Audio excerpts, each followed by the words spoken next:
Pulwama terror attack के 4 दिन बाद आज भारतीय सुरक्षा बलों ने पहला बदला ले लिया है। पुलवामा एनकाउंटर के साथ साथ आज आप जानेंगे हिंदुस्तान के चक्रव्यूह में कैसे फंस गया आतंकिस्तान, और साथ ही आपको बताएंगे आतंक के खिलाफ भारत के विश्व युद्ध की पूरी कहानी।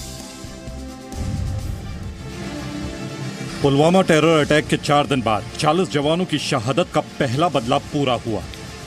भारतीय सुरक्षा बलों ने पुलवामा आतंकी हमले के मास्टरमाइंड समेत 2 आतंकियों को पुलवामा में ही मार गिराया। पुलवामा एनकाउंटर की अब पूरी कहानी समझ लीजिए। रात 12:50 पर सुरक्षा बलों को पुलवामा के पिंगलीना में 2 से 3 आतंकियों के होने की सूचना मिली। 55 RR, CRPF और जम्मू कश्मीर पुलिस के संयुक्त ऑपरेशन में रात 1 बजे पुलवामा के पिंगलीना में उस बिल्डिंग की घेराबंदी की जिसमें आतंकी छिपे थे। सुबह करीब 6 बजे पहले आतंकियों की ओर से फायरिंग शुरू हुई, उसके बाद जवाबी कार्रवाई हुई। मुठभेड़ में सेना के 1 मेजर समेत 3 जवान शहीद हुए। सुबह 11 बजे के करीब आतंकियों की ओर से फायरिंग बंद हुई। सुबह 11:30 बजे के करीब सेना ने बम से इमारत को उड़ा दिया। इमारत में छुपे 2 आतंकी मारे गए। हमारे सेना और सुरक्षा के जवानों का मनोबल इस समय ऊंचा है और आप देख रहे हैं कि वह आतंकवादियों को न्यूट्रलाइज करने में कामयाबी हासिल कर रहे हैं।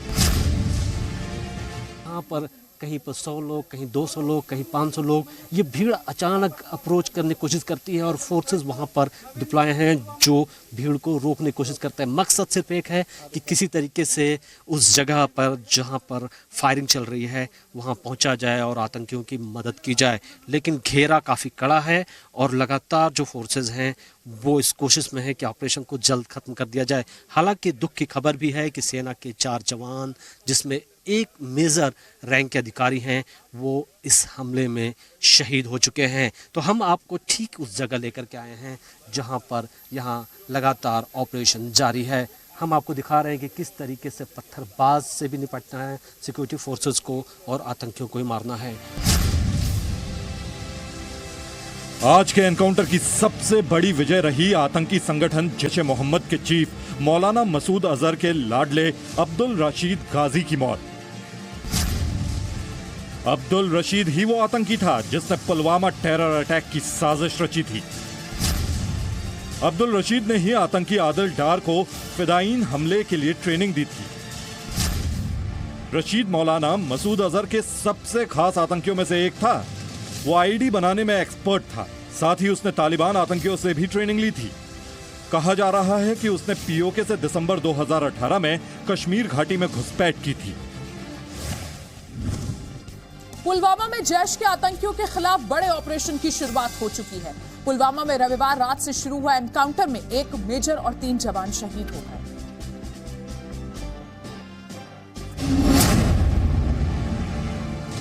पुलवामा में एनकाउंटर के दौरान 1 मेजर और 3 जवान शहीद हो गए। आतंकियों के साथ बहादुरी से लड़ते हुए मेजर विभूति शंकर ढोंडिया, हवलदार शिवराम, सिपाही अजय कुमार और सिपाही हरि सिंह देश के लिए कुर्बान हो गए। शहीद शिवराम राजस्थान के झुंझुनू के रहने वाले थे। उनकी शहादत की खबर मिलने के बाद पूरा गांव शोक में डूबा है। पुलवामा के पिंगलीना में आतंकी एक रिहायशी इलाके में छिपे थे। रात के अंधेरे में आतंकियों ने सेना पर फायरिंग की। आतंकी फायरिंग की आड़ में भागना चाहते थे, लेकिन मेजर और 3 जवानों ने आगे बढ़कर घेराबंदी कर दी। देहरादून में देश के लिए कुर्बान होने वाले वीर मेजर चित्रेश बिष्ट को सेना के साथ आम लोगों ने भी आखिरी सलामी दी। 7 मार्च को शहीद मेजर की शादी होने वाली थी। शादी की तैयारियों के बीच उनकी शहादत की खबर आई। लोगों के श्रद्धांजलि देने का जो सिलसिला है वो जारी है और आप देख सकते हैं कि लोगों के हाथों में उनके एक तस्वीर भी है और ये बड़ी तस्वीर इस बात की गवाह है कि आज लोग कितने गुस्से में हैं और कितने आवेश में हैं। शनिवार को जम्मू कश्मीर के राजौरी से लगी सीमा के एलओसी के पास आईईडी धमाके में मेजर चित्रेश बिष्ट शहीद हो गए थे। मेजर चित्रेश आईईडी को डिफ्यूज कर रहे थे।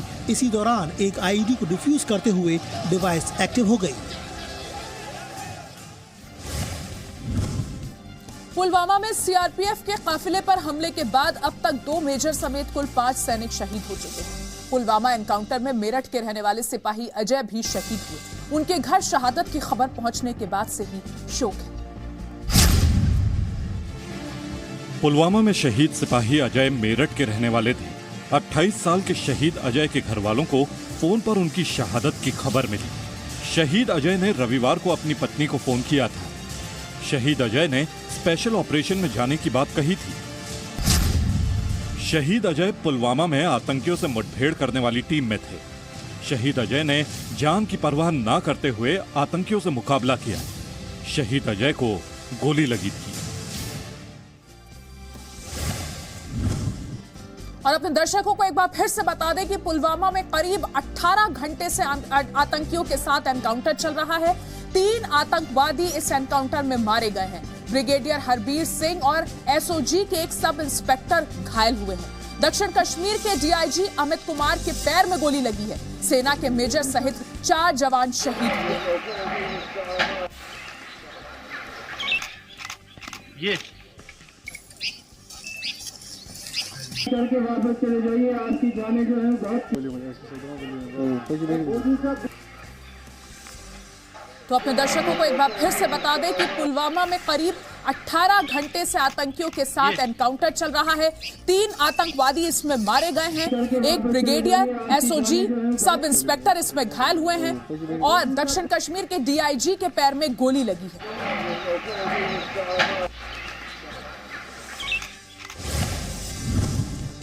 और पाकिस्तान के खिलाफ विश्व मंच पर भारत का चक्रव्यूह भी पूरी तरीके से तैयार हो चुका है। यानी एक तरफ गोलियों से और दूसरी तरफ कूटनीति से पाकिस्तान को जवाब दिया जा रहा है। आज पीएम मोदी ने पूरी दुनिया को बता दिया कि अब बातों का वक्त नहीं है। इस बयान का मतलब आपको समझाते हैं अपनी अगली रिपोर्ट में।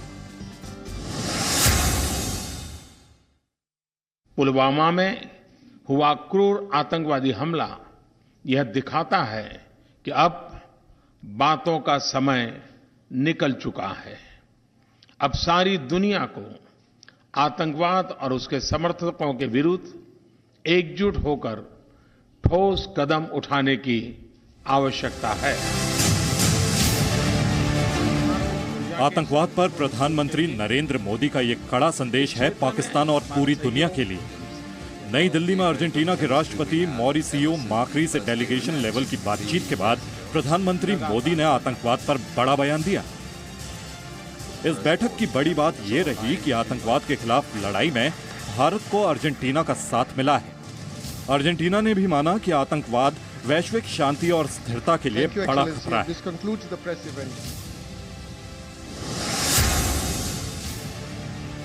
दिल्ली से लेकर लंदन तक और लखनऊ से लेकर टोरंटो तक पाकिस्तान के खिलाफ न सिर्फ भारत में बल्कि दुनिया भर में प्रदर्शन हो रहे हैं। आतंकवाद को पालने पोसने वाले पाकिस्तान के खिलाफ कनाडा के टोरंटो में प्रदर्शन हुआ। इसके अलावा रविवार को लंदन में भी पाकिस्तान के खिलाफ नारेबाजी हुई।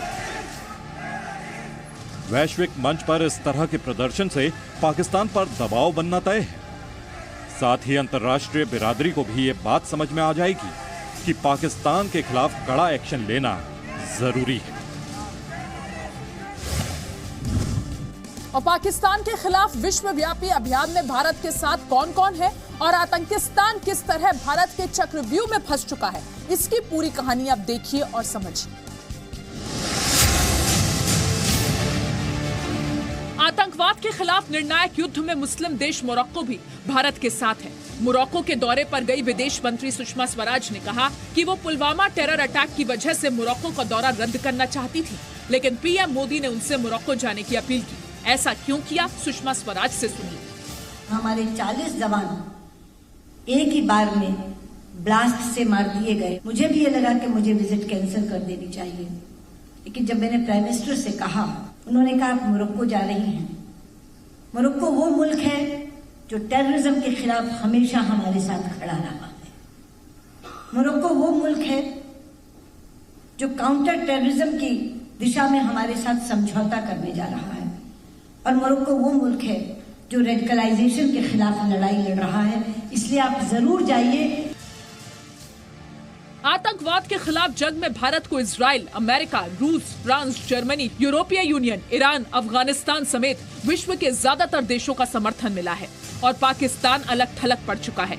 अमेरिका ने भी पाकिस्तान को जैश के खिलाफ कार्रवाई करने को कहा है। भारत के खिलाफ आतंकवाद की मदद से प्रॉक्सी वॉर छेड़ने वाला पाकिस्तान बुरी तरह हिंदुस्तान के चक्रव्यूह में फंसता जा रहा है। सभी मोर्चों पर भारतीय जनता पार्टी की सरकार ने एक मजबूत नीति के साथ जवाब देने की शुरुआत भी की है और सफलता भी प्राप्त की। पुलवामा टेरर अटैक के बाद बीते 4 दिनों में पाकिस्तान के खिलाफ भारत ने क्या क्या एक्शन लिया, अब ये जान लीजिए। पाकिस्तान से मोस्ट फेवर्ड नेशन का दर्जा छीनकर भारत ने उसे आर्थिक तौर पर बड़ा झटका दिया। पाकिस्तान से आने वाली वस्तुओं पर 200% कस्टम ड्यूटी लगाई गई, जिससे पाकिस्तान का निर्यात प्रभावित हो। कश्मीर में पाकिस्तान के दलालों यानी अलगाववादियों की सुरक्षा वापस ली गई। FATF यानी the financial action task force में पाकिस्तान को ब्लैकलिस्ट में डालने की मुहिम शुरू हो चुकी है। वहीं भारत के दोस्त देश अफगानिस्तान ने UN में आतंकवाद को बढ़ावा देने के लिए पाकिस्तान की शिकायत की है। और पाकिस्तान से सभी तरह के रिश्ते खत्म करने की कवायद में सरकार लगातार नए नए कदम उठा रही है। अब पाकिस्तान ने भी अपने उच्चायुक्त को पाकिस्तान बुलाया है। पाकिस्तान ने दिल्ली से अपने उच्चायुक्त सोहेल महमूद को वापस बुला लिया है। पाकिस्तान के विदेश मंत्रालय के मुताबिक उच्चायुक्त को पाकिस्तान ने चर्चा के लिए बुलाया है। इससे पहले भारत ने भी पाकिस्तान से अपने उच्चायुक्त को वापस बुलाया था। पुलवामा आतंकी हमले के बाद भारत पाकिस्तान से हर तरह के रिश्ते को खत्म करने के लिए कदम उठा रहा है। उच्चायुक्त को वापस बुलाना पाकिस्तान से राजनयिक संबंध खत्म करने का संकेत है। आतंकी हमले के बाद विदेश सचिव ने पाकिस्तानी उच्चायुक्त को तलब किया था। पुंछ और उरी से पाकिस्तान जाने वाली बसों को आज कैंसिल कर दिया गया। जानकारी के मुताबिक बस सेवा सिर्फ 1 दिन के लिए रोकी गई है। पुलवामा हमले के बाद पाकिस्तान से बस सेवा खत्म करने की मांग उठ रही है। दिल्ली लाहौर बस सेवा में भी पाकिस्तान से अब लोग नहीं आ रहे हैं। दोनों देशों में तनाव के बीच तमाम बसों में बेहद कम लोगों ने सफर किया है। सीआरपीएफ के डीजी ने आज गृह सचिव से मुलाकात की। सीआरपीएफ डीजी ने कश्मीर पर गृह मंत्रालय को अपनी रिपोर्ट दी है। रिपोर्ट के मुताबिक मई से अब तक जैश के 30 आतंकी कश्मीर में घुसे हैं। दिसंबर से अब तक 11 आतंकियों के घुसपैठ की खबर है। घाटी में जैश के 40 से ज्यादा आतंकी एक्टिव हैं। पुलवामा हमले के बाद जैश के आतंकियों के खिलाफ बड़ा ऑपरेशन शुरू हो चुका है। खुफिया एजेंसियों को आतंकियों के पीछे लगाया गया है। कश्मीर में जैश के सफाई के प्लान के तहत ही डीजी सीआरपीएफ को गृह मंत्रालय बुलाया गया था। और डर के बावजूद भी लोग कश्मीर में डल झील घूमने आ रहे हैं। 14 फरवरी की घटना का लोगों में डर नहीं है। 14 तारीख का वो दिन था, 14 फरवरी का वो दिन था जिस वक्त सीआरपीएफ कॉन्वॉय पर अटैक हुआ था। और उसके बाद हमने देखा कि कहीं ना कहीं चीज़ें जो है, एक तरफ पूरे देश में गम का माहौल था, आक्रोश का माहौल था, वहीं दूसरी तरफ घाटी में भी हमने देखा कहीं ना कहीं थोड़ी सी संजीदगी नज़र आ रही थी। कल रविवार था, हालांकि बहुत ज़्यादा टूरिस्ट यहाँ पर नहीं थे। हम इस वक्त जहाँ पर मौजूद हैं ये डल का इलाका है। अमूमन यहाँ पर पर्यटकों से ये इलाका भरा होता है। हालांकि ठंड के वक्त टूरिस्ट कम होते हैं, लेकिन फिर भी यहाँ पर जैसे कहा जाता है कि यहाँ एक अलग ही नज़ारा होता है। लेकिन फिर भी कुछ टूरिस्ट पहुंचे हैं यहाँ पर। हमने सोचा कि क्यों ना एक बार उनके बीच आया जाए, क्योंकि पहले ये खबर थी कि बहुत सी ऐसी फ्लाइट्स है कैंसिल है या फिर बहुत से ऐसे टूरिस्ट हैं नहीं आ पा रहे हैं। लेकिन फिर भी कुछ ऐसे टूरिस्ट हैं जो कि दूर से पहुंचे हैं और यूं कह सकते हैं कि किसी तरीके का उनमें खौफ है, नहीं है, या फिर भी यहाँ पर खुले तरीके से घूम रहे हैं। हमने सोचा उनसे बात की जाए ताकि कम से कम लोगों को पता चल सके कि आखिरकार यहाँ पर चल कर है। क्या नाम है आपका, कहाँ से आए हैं? मेरा नाम राकिब है, मैं अहमदाबाद से हूँ, गुजरात से। तो आप? मैं भी अहमदाबाद से ही हूँ। तो आप लोग अहमदाबाद से आए हैं। 14 तारीख को आपने देखा कि जिस तरीके से अटैक हुआ, फिर उसके बाद भी चीज़ों को लेकर के बड़ा ये कहा जा रहा था कि गुस्सा भी है, लेकिन उसके बावजूद भी आप लोग आए। कुछ लोगों ने तो डर के मारे अपना कैंसिल भी कर दिया था प्लान। आपको किस तरीके का डर तो नहीं लग रहा यहाँ पर? नहीं, यहाँ पर हमको जरा भी डर नहीं लगा और यहाँ पे हम लोग बहुत सेफ है। हम लोग मतलब यहाँ पर आराम से हम लोग एंजॉय कर रहे हैं और 4-5 दिन से हम लोग यहाँ पर घूम रहे हैं, लेकिन हमको जरा भी ऐसा डर जैसा महसूस नहीं हुआ यहाँ पे। और आज हमारा लास्ट डे और हम लोग 6 दिन से आराम से यहाँ पर घूम रहे हैं। उस वक्त थे आप यहाँ 14 तारीख को जिस वक्त खबर आई? हाँ। तो उस वक्त क्या महसूस हुआ आपको? कुछ भी नहीं, यहाँ पर सब नॉर्मल ही था और यहाँ के लोग भी काफ़ी अच्छे हैं, सेफ है यहाँ पर हम सब। और अब बात उन बुद्धिजीवियों की जो भारत में रहकर वैचारिक आतंकवाद फैलाने का काम कर रहे हैं। एक्टर से नेता बने कमल हासन ने क्या कहा जानते हैं। उन्होंने कहा कि सरकार को कश्मीर में जनमत संग्रह कराना चाहिए। वैचारिक आतंकी यानी जो गोलियों से नहीं विचारों से आतंक फैलाए, देश के खिलाफ लकीर खींचे, अब कमल हासन को ही ले लीजिए। ऐसे वक्त में जब हिंदुस्तान अपने जवानों की शहादत के गम में डूबा है, आक्रोशित है, तब कमल हासन कहते हैं कि कश्मीर में जनमत संग्रह करा लिया जाए।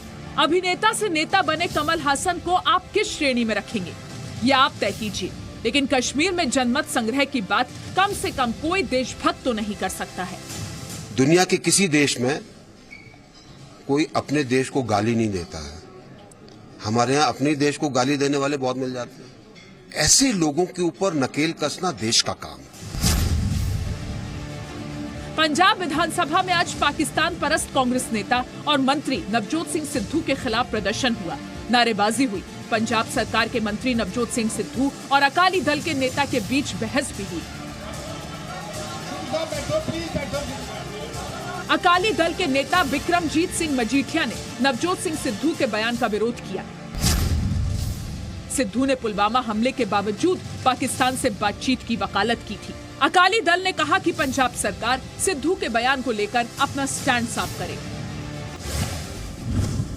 इंटरनेशनल कोर्ट में आज कुलभूषण जाधव पर सुनवाई हुई। भारत ने कोर्ट में पाकिस्तान के झूठ को बेनकाब किया। यहां से पाकिस्तान को उसकी औकात बताने वाली एक तस्वीर भी सामने आई, आपको वो दिखाते हैं। इस तस्वीर में हाथ बढ़ाने वाला शख्स पाकिस्तान का अटॉर्नी जनरल अनवर मंसूर खान है, जबकि हाथ न मिलाने वाले भारतीय विदेश मंत्रालय के अधिकारी दीपक मित्तल हैं। हेग के आईसीजे में कुलभूषण जाधव पर सुनवाई से पहले पाकिस्तान के अटॉर्नी जनरल ने भारतीय अधिकारी से हाथ मिलाना चाहा, लेकिन दीपक मित्तल ने नमस्कार कर दिया। कुलभूषण जाधव मामले में आज सुनवाई का पहला दिन था। आज भारत ने पाकिस्तान के झूठ को बेनकाब किया।